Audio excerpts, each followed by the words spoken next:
What is going on, basketball fan? Welcome back to the second episode of the NBA Talk podcast. I'm your host, Hani, and before we even jump right into the podcast, I apologize that this podcast came out a little bit late. My goal was to get it out actually today, which is Sunday, as of when I'm filming this video, but this last week for me has just been absolutely insane.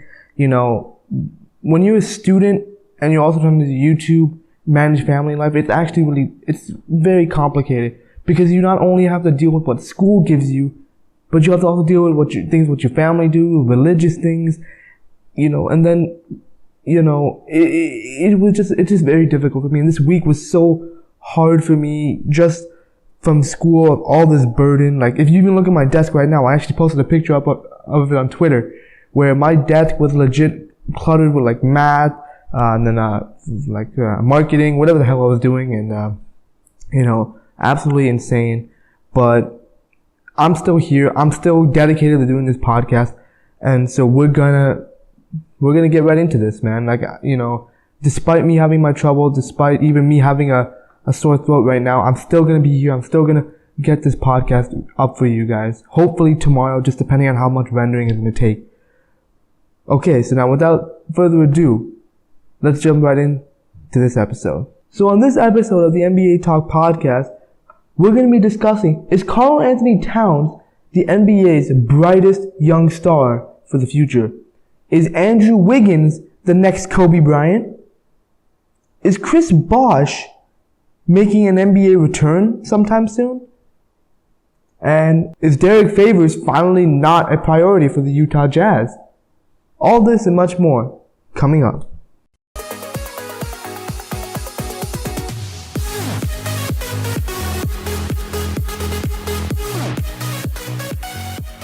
So Karl Anthony Towns. Karl Anthony Towns is one of the most versatile young big men to ever play in the NBA. This is according to Real GM, basketballrealgm.com. So he's the most versatile young big man to ever play in the NBA with his inside-outside game. When Towns arrived at Kentucky, he was taught to play the game from the inside out, and he rarely drifted towards the perimeter during his long loan season with John Calipari. Maybe it's fortunate to blend in with the new, current, modern-day NBA big. Maybe it's not. What can I do? What I can do is be as versatile as possible, where I could have played today or years ago, when the fives were rolling around. That's why I play inside and I also play outside. I play in both areas. His skill set is so unique for a 7-footer, says Tom Thibodeau. He can shoot the three with ease from all over the floor, from the corners, from above the break, from the top of the key. He can put it on the floor. He can change directions. He can Euro step. He can play back to the basket. He can play a face-up combo. You can pick and roll with him, and he's the screener. You can pick and roll where he's a ball handler. He has guard skills. He has great vision. He has playmaking abilities. There's a defensive component, and there's a drive to be great. Everything has to be cohesive. Everything has to gel together. That's what makes the great ones great, Towns said. Every day I'm just trying to find ways to keep my versatility high, but keep every single aspect of my game working in sync.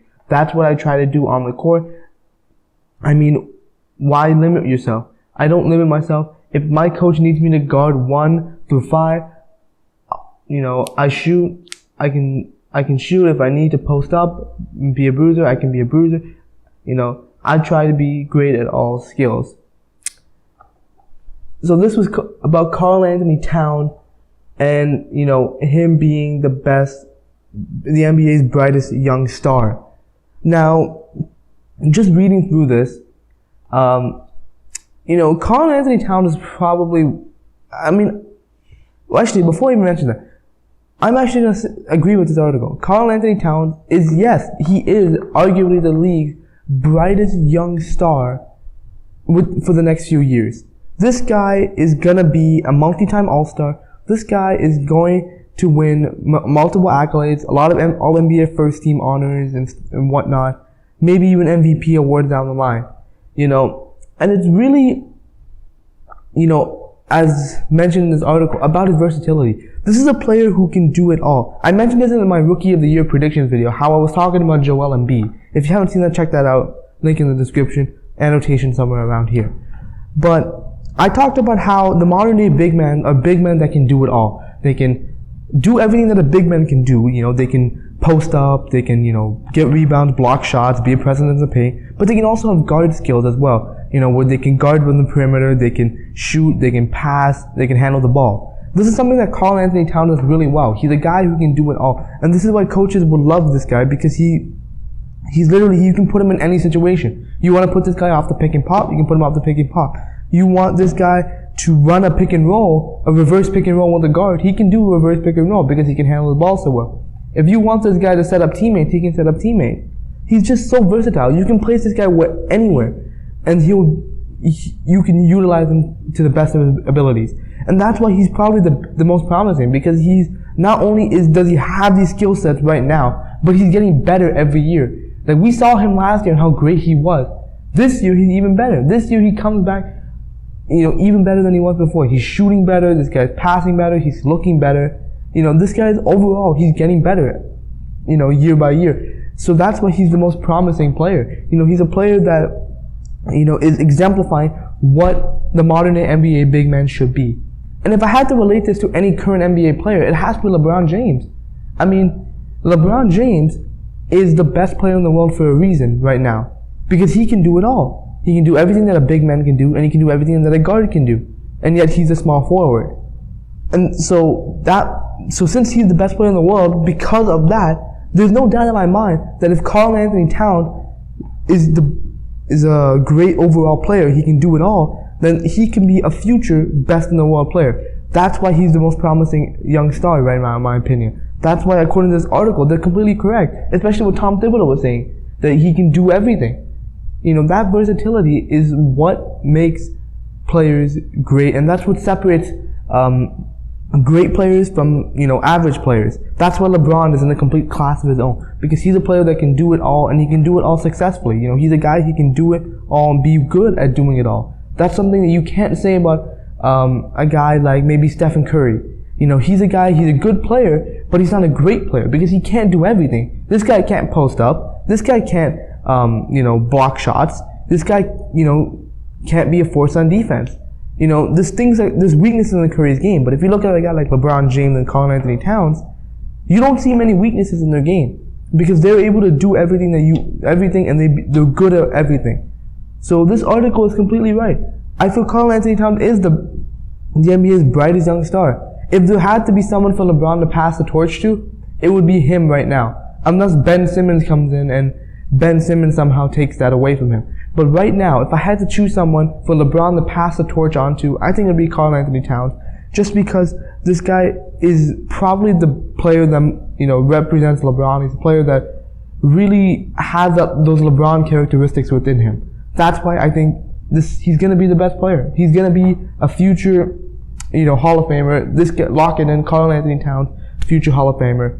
You know, I'm enjoying what he's doing right now. I just hope that it can translate to wins for the Timberwolves, because this team has a very promising future, you know, especially with that very talented core. Now, speaking of that talented young core, you know, we're done talking about Karl Anthony Towns, but we're now going to be talking about his running mate. You know, his how would I put it? If this was Batman, you know, Karl Anthony Towns Batman, but this guy is the other Batman. You know, you got two Batmans here. You know, in which I'm talking about Andrew Wiggins, if you haven't really figured it out already. I don't know why you haven't figured it out already, but regardless, we're talking about Andrew Wiggins. And according to Grizzlies head coach Dave Fizdale, he thinks that Wiggins is a lot like Kobe Bryant in the sense that how he plays and how they have similar characteristics. You know, so this is according to the score. So as he prepared for the Minnesota Timberwolves on Saturday, Memphis Grizzlies head coach Dave Fizdale anticipated having his hands full with Andrew Wiggins. He's really turning into a Kobe Bryant type player, Fizdale said of the Wolves' third-year shooting guard. According to ESPN's Tim McMahon, Wiggins obviously has a long way to go to achieve Bryant's level status, particularly as a playmaker, but he already possesses plenty of tools that make made Bryant a transcendent generational star. The footwork, the athleticism, the ability to make difficult shots and score a variety of ways. At just 21, Wiggins is averaging 27.4 points per game, good for 8th in the association. He's shooting 49.3% from the field, fantastic. 53.5% from the three-point range, wow. And posting a 23.1 PER and helping the Wolves to the league's second best offensive rating. Fizdale, who spent years as an assistant coach for Miami Heat team that employed Dwayne Wade and LeBron James, knows what greatness looks like. Wiggins may be a work in progress, but he's still on his way. Now, if I'm talking about Karl Anthony Towns being one of the best players, in the future, Andrew Wiggins has to be right up there with him. Maybe not in that same level, because Wiggins does have a lot of weaknesses to his game. He does have a couple, holes that he needs to patch up. But Wiggins is a player, that I have a lot of respect for. Not only because he's from my hometown where I live right now. He legit, where he used to play in high school is actually my current school's rival school. So, you got that connection there right now. But Wiggins is a player, he's honestly, he's very underrated in the league, to be honest with you. And it's something that really bothers me because, I understand how great guys like Karl Anthony Towns, Kristaps Porzingis, Devin Booker, all these guys are great players. They're talented young players. But you can't forget the fact that there's this guy named Andrew Wiggins who was the number 1 overall pick in 2014 and was traded away from the Cleveland Cavaliers. He had the potential opportunity to play alongside LeBron James. He was traded away to Minnesota. And in that first year, he legit impressed everybody. He showed everybody why he was the number 1 overall pick and why him going to Minnesota was actually the best, things that could have ever happened to his career. Because he's a scorer. This is a guy who is he's a born scorer. He's a guy who can get points. And similar to players like Kobe Bryant, he lives on the mid-range. He's a guy who lives on making difficult shots. Making those posting up players, making those turnaround fadeaways, using their athleticism. This is why a guy like DeMar DeRozan right now is so successful. This is why he's the number 1 scorer in the NBA. Because, when you have that sort of mentality, when you have the toughness to post people up and you have a really strong mid-range game, it's really hard to stop players like that. Because in the modern day NBA, you're seeing now defenses guard up to the 3-point line. Now, because of players like DeMar DeRozan, Wiggins, and when Kobe was there, it forces the defense to break because now you need to have guys come in and guard the mid-range area. Whereas typically they'll be guarding the 3-point line in the paint. So, guys like Wiggins, are able to be more successful like that because they can score. And because they're so talented, they can score in many different ways. And this is something that Wiggins is very underrated about. I mean, just look at his stat lines. Look at his current stat lines. These are numbers that are very impressive to a lot of people. 27.4 points per game. This guy's in his 3rd NBA season, and he's averaging 27 in a game. I know it's only been like 11 or 12 games right now, but 27 points a game is absolutely fantastic. I don't even think LeBron's averaging 27 right now. So to put it in perspective, that is amazing for a kid who doesn't really shoot a lot of threes. He's shooting 49% from the field. Like, that's fantastic. Like, I know, like, the argument to the way Wiggins plays, this is one of the biggest criticisms that comes to a guy like DeMar DeRozan. There's always one criticism to players like these, and that the mid-range game isn't the most efficient game. Scoring these kind of points isn't the most effective way to get points. Because you're taking really tough shots that really aren't high percentage. So it's like the likelihood of those going in aren't going to be as high as something like maybe a layup or a wide open 3-point shot. Because these are shots where let me put it in perspective. When a player like DeRozan or Wiggins or Kobe takes a shot, they're absorbing contact. They're shooting over players. They're shooting through double teams. They're shooting through trying to get contact. They're trying to get to the free throw line, basically. So when they're hitting shots like that, and like also fadeaways and stuff, those aren't the highest percentage shots. So the criticism, there's one major criticism that happens is that, analysts feel that, these players aren't as good as other players because they don't play effectively. Their shot selection isn't as efficient as someone who plays differently. It's like a 3-point shooter who takes efficient, high quality looks from the 3-point line, or a big man, a guy who plays in the paint, and has a skill set who can score around the basket. So these players are very criticized for that. You see this with DeMar DeRozan with Sports Illustrated. He was ranked 46 because of the way he plays.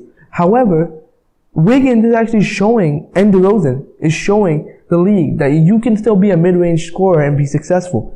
Wiggins is shooting 49% from the field, which means he's hitting shots at a crazy high level. So despite shooting these low percentage shots, he's hitting the shots, which means that he's actually doing better than some of the other players who, are shooting higher percentage shots, which means he's making the shots.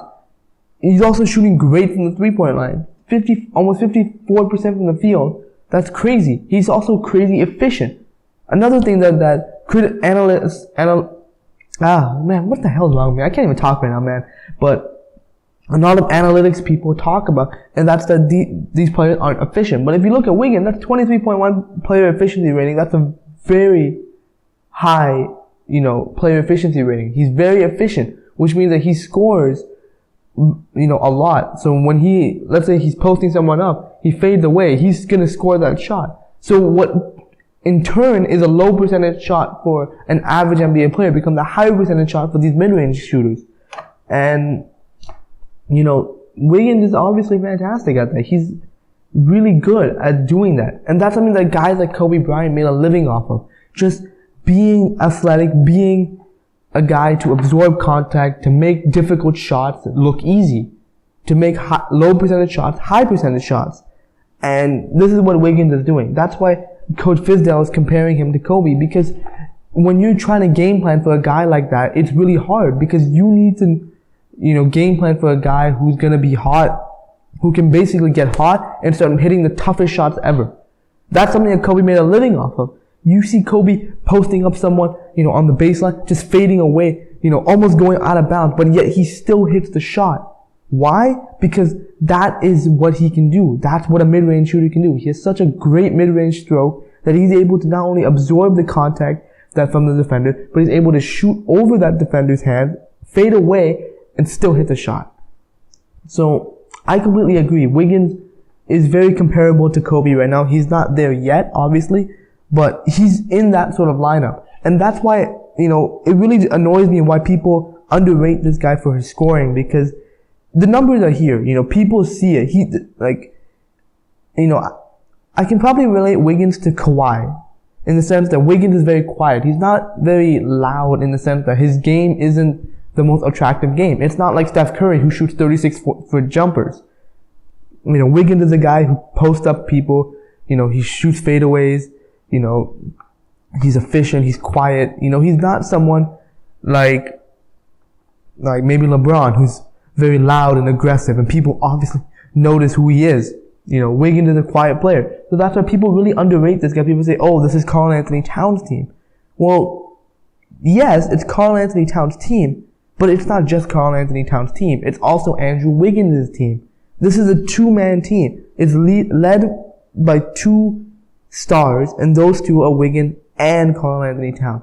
But we gotta remember, it's Wiggins first, then Towns. Because Wiggins is the guy who can score on any given moment. He was there first. He was the first guy there, and he's the guy who is gonna lead this team along with Karl Anthony Towns. So it's really it pisses me off, man. It just pisses me off. Why would you doubt this guy? Why would you underrate this guy just because he's not as loud as any other player? That's because his game is not as attractive. Being a Raptor fan, I still get annoyed by this. Why people criticize DeMar DeRozan so much for, why he gets so much hate for the way he plays. he plays a style that's not conventional, that it's different. It's not something that, is very efficient that people can really take seriously. So that's why, that's why it just doesn't make sense to me. However, when you see guys like Wiggins and DeMar be successful playing this way, it opens people's eyes a little bit more, saying that, wait a minute, this may not be the most conventional way to play, but it's still a way to play. So as long as you can be successful and be good at that playing style and hit shots, there's no reason to, degrade it or comparing it to others. I hope I made sense there. I know I went off a little bit on a rant, a little bit, sort of, kind of, but you get what I mean. Wiggins is a guy who's gonna be a similar player to Kobe Bryant, where his game isn't gonna be the best game. This guy's gonna take a lot of shots. He's gonna take a lot of difficult shots, but he's a guy who, if he can stay consistent and make these shots and consistently put up these numbers, he has a really bright future. And people should start really taking Andrew Wiggins seriously, because he's gonna be a force to be reckoned with, especially in that young Minnesota's team. So, yeah, as far as what the article is saying, that is he compared to Kobe Bryant? Absolutely. Game-wise, I think they have similar playing styles. I think Wiggins is actually a little bit more efficient than Kobe Bryant actually was. But, as far as their playing style goes, and, you gotta give it to Wiggins, man. He's playing solid basketball right now, and he's deserved the credit that he's been given by Coach Fizdale to get such a high praise from that coach. So good on Andrew Wiggins, and I'm really excited to see the future of the Timberwolves. That's why a lot of people are so intrigued by the Timberwolves right now, because they're so interesting. You don't know how this team is going to turn out. And they're a very interesting team to watch right now, because they're growing, they're a young team, they're growing and developing young stars, as we see it. Maybe 5-10 years down the line, we could be looking at these two players as probably the best players in the NBA. So it's really exciting to watch, and that's why a lot of people are invested in watching the Timberwolves this year. And I'm guilty, man. I'm one of them. I'm a big fan of the Timberwolves right now. We're gonna move on to our next story. Chris Bosh continues to pursue an NBA return. Now, this is a rumor right now going on at basketballrealgm.com. Chris Bosh continues to pursue a return to the NBA despite his issues with his blood clots. Both and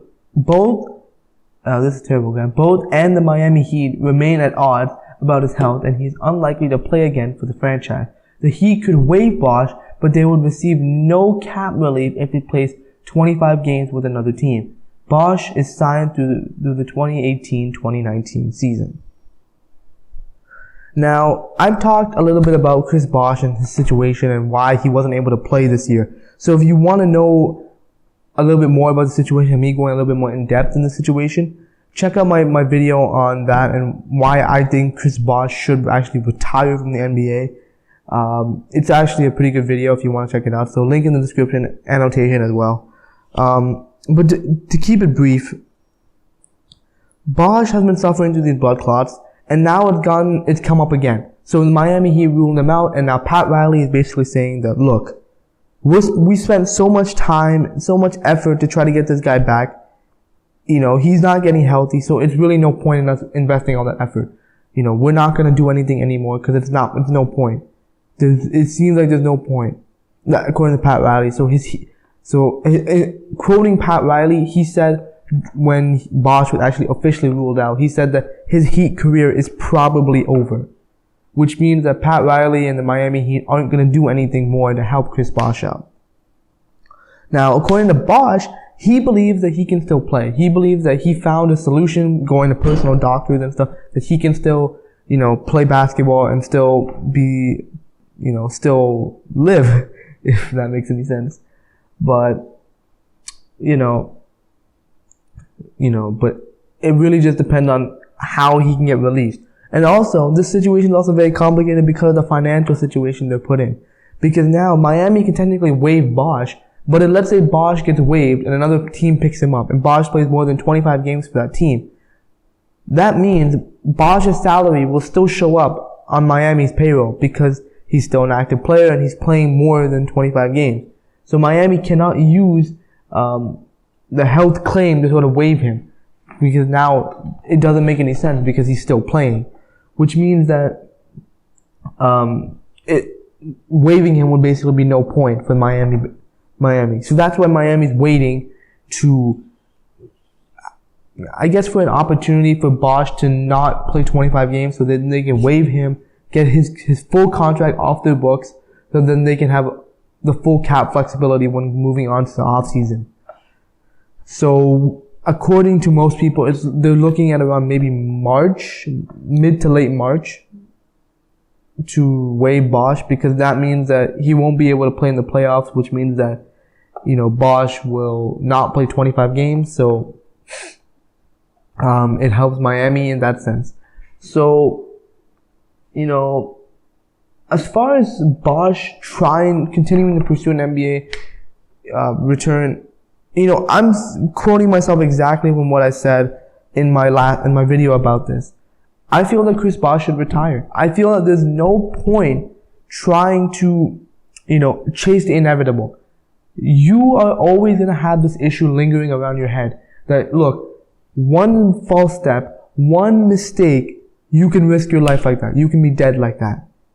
Is it really worth it? Is it really worth, going through that?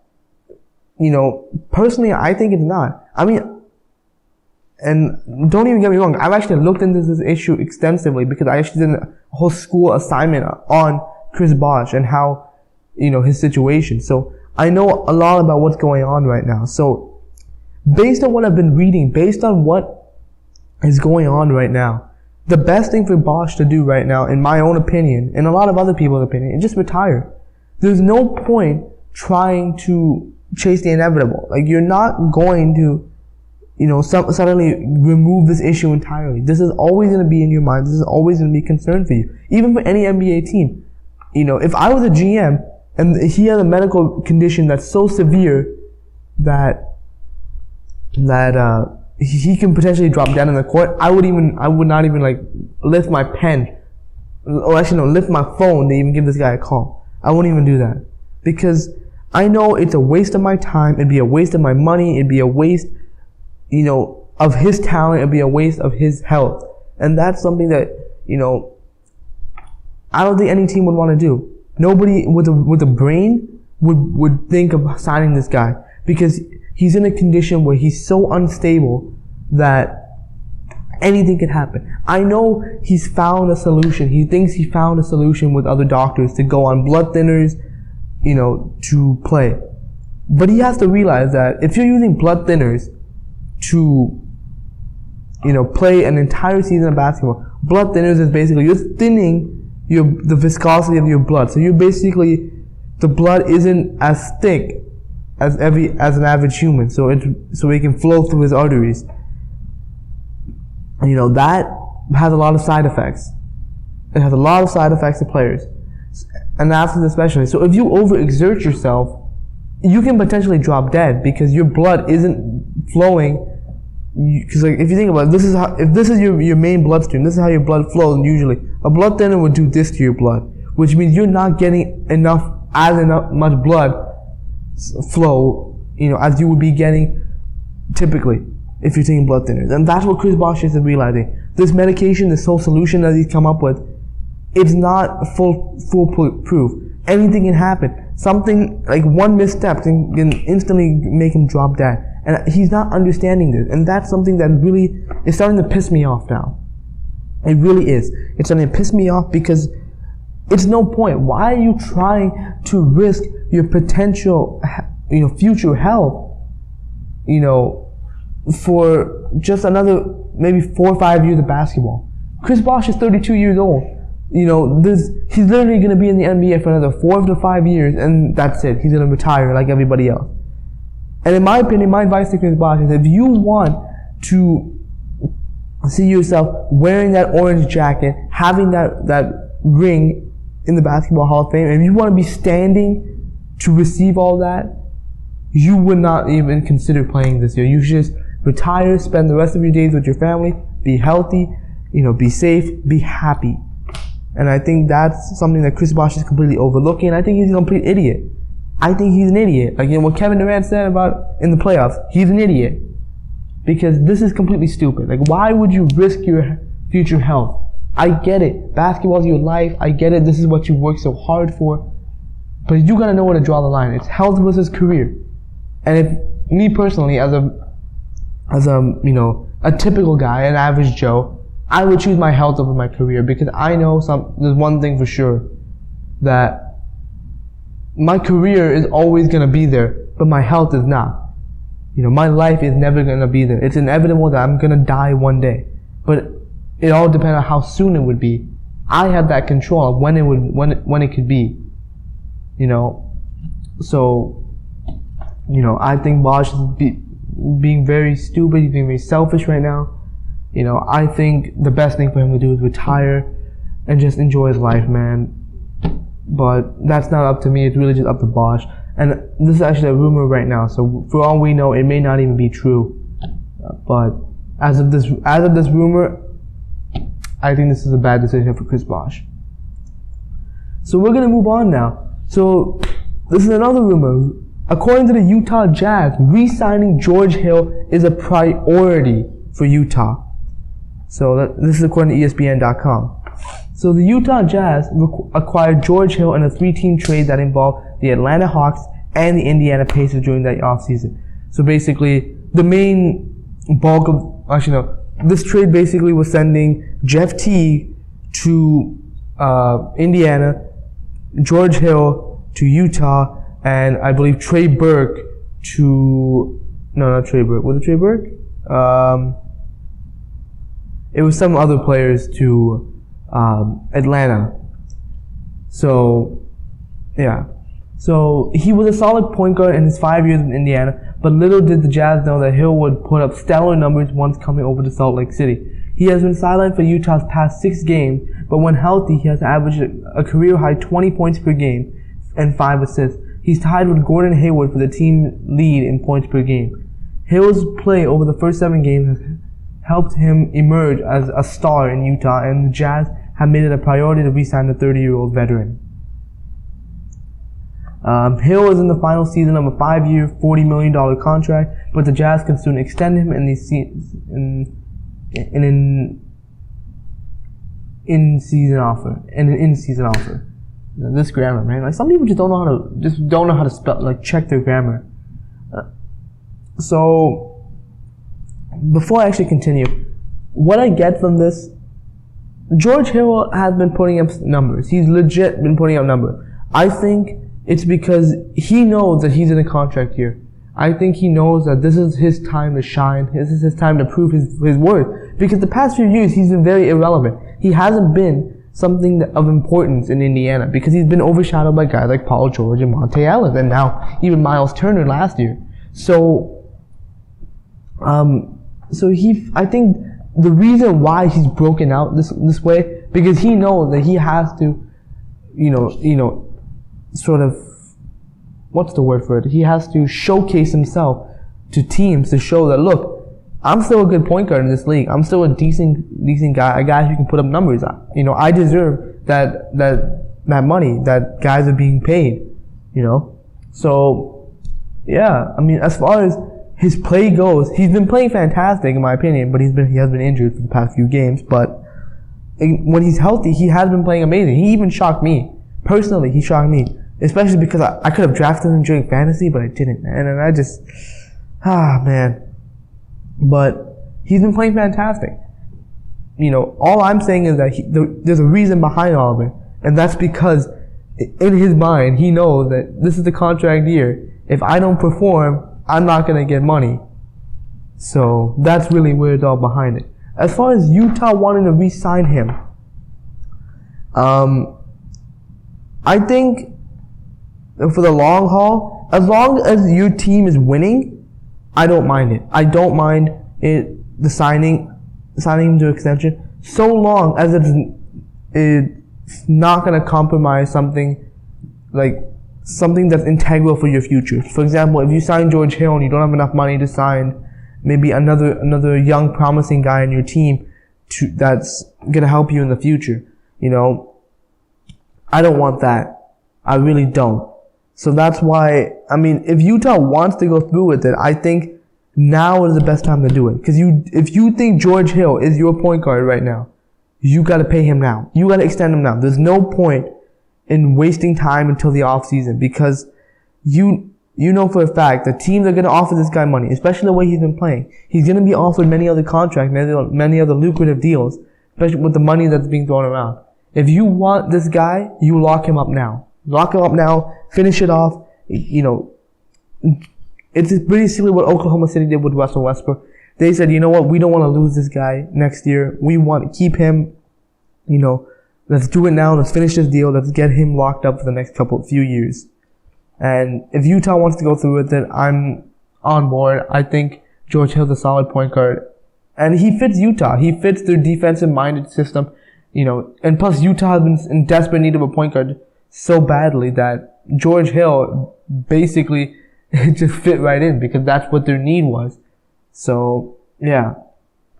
So let's continue reading. Another key piece on Utah's roster, 25-year-old Derek Favors is in the third year of his 4-year, $49 million deal, and he is another player the Jazz would like to keep around. But it seems Utah, who just signed center Rudy Gobert to a 4-year, $102 million contract extension, has a bigger need at point guard. Pairing Hill with Rodney Hood gives the Jazz a formidable backcourt that can compete with most teams across the NBA. Hayward and Joe Johnson also give the Jazz flexibility at small forward.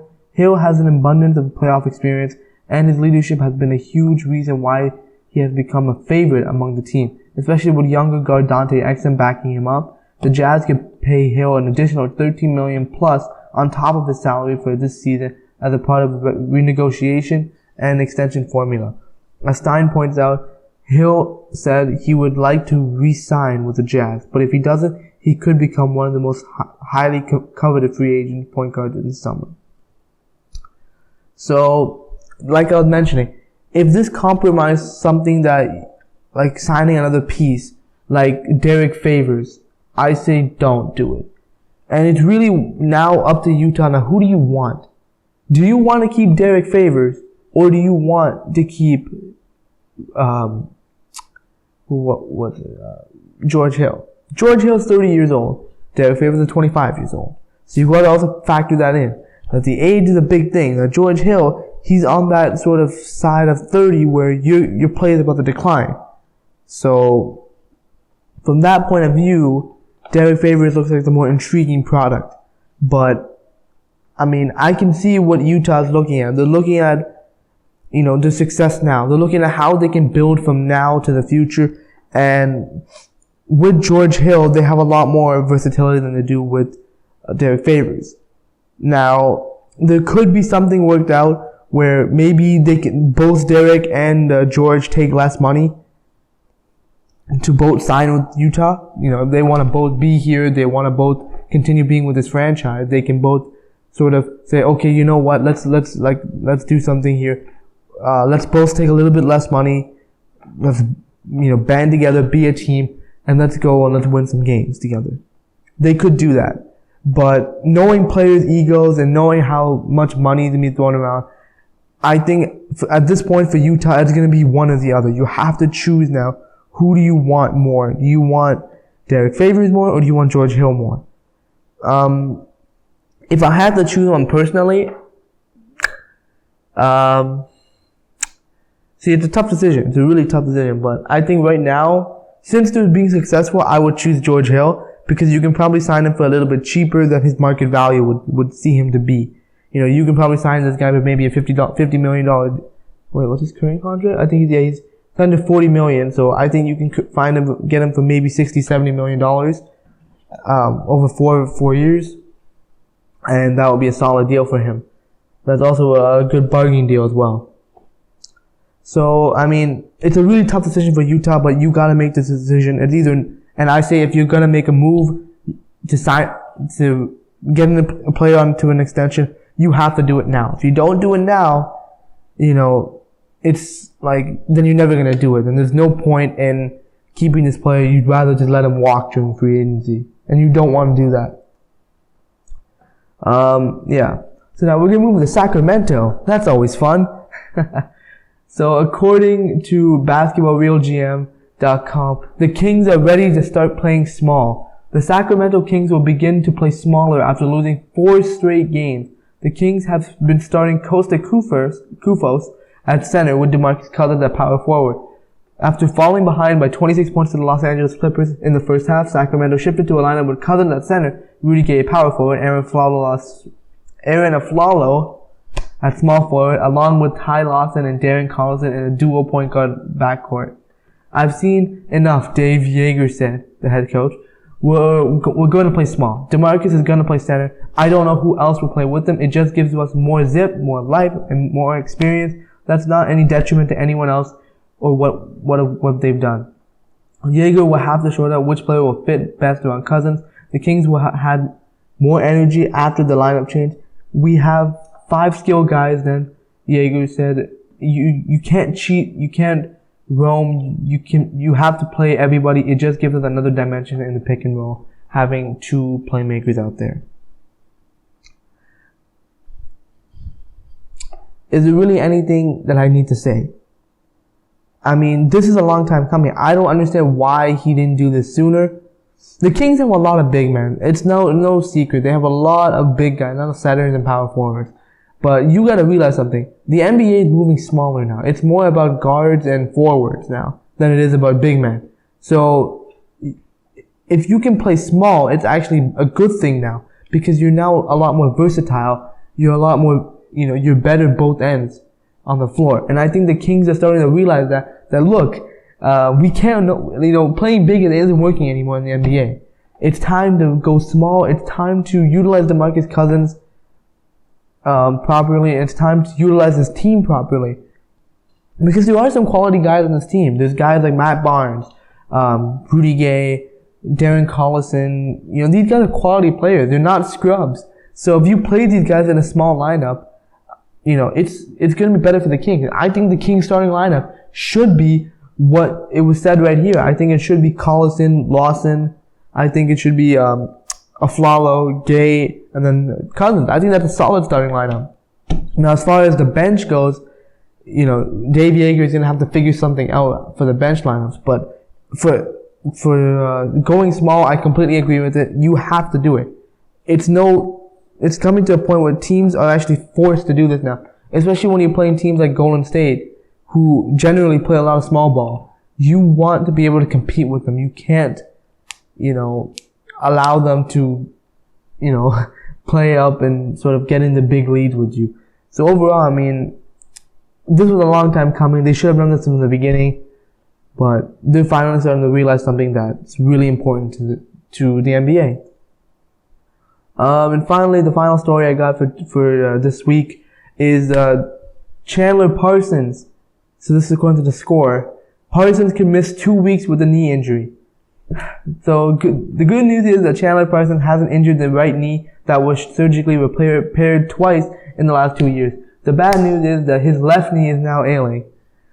The Memphis Grizzlies forward could miss up to 2 weeks with a bone bruise in his left knee, a source told ESPN's Tim McMahon, and he's already been ruled out of Monday's game in Charlotte. Parsons signed a 4-year, $94 million contract with the Grizzlies in July. He missed the first 6 games of the season, recovering from March's surgery to repair a meniscus tear in his right knee, the same knee that underwent a microfracture procedure in May in 2015. The 28-year-old has yet to find his footing with the Grizzlies after averaging 7.7 points per game, 3 rebounds on 38.9% from shooting in a 21 minutes per game limit. Look, Chandler Parsons, solid player. He's great two-way. When he was in Houston, he was a great player. But ever since then, ever since he went to Dallas, he's just been plagued with injury after injury after injury after injury. And now, this has really tarnished this guy's image. I mean, now he's so injury prone that he comes back from an injury and he's injured again. So now, as a GM, I'd be really concerned right now. I'd legit be concerned right now because you just signed this guy to a big contract. $94 million isn't cheap for 4 years. I think it's for 4 years. Yeah, 4 years. So, it's a long time. And if this guy keeps getting injured, it isn't going to be good for you. That's the biggest thing with Parsons, that he needs to stay healthy. He needs to, keep his health right. This guy just can't just keep getting injured and just, wasting away his contract. That's why Dallas Mavericks fans hate him. That's why, they hate him, because he always got injured. He wasn't consistently on the floor, and he's earning these big money from teams. So he's earning money while not even producing, not even playing. So he's basically just wasting everybody's time. So, this is a terrible blow to the Grizzlies. They've been playing well so far without him, but it's bad. It's not only bad for, Parsons for being injured so much, but it's bad for the organization, because now you're losing this star, this guy who you paid so much money to come be maybe like a third option to Marc Gasol and Mike Conley, to not even being in the lineup for more than half their games this season so far. This is a big problem, and Parsons really needs to get it together, man. But what can you do, man? Injuries happen. This game is not a light game. It's a physical game. But you can't be that fragile. I get you're white, but come on, bro. But that will do it. That is the podcast. I hope you guys enjoyed this episode. I know my voice has been sort of messed up this episode. I haven't been as enthusiastic because it's literally 1 a.m. right now, and I really will have to go to bed right now. But I hope you guys enjoyed. Just leave this episode a like if you enjoyed it. Subscribe for more episodes. I'm gonna hopefully try to keep this podcast coming out every Sunday. So filming on Friday and uploading on Sunday. So that's how I'm gonna be working the schedule. So stay tuned for that. And yeah, as always, guys, I'm Hani from NBA Talk, and I'll see you guys all in the next episode of the NBA Talk podcast. Thank you so much for watching.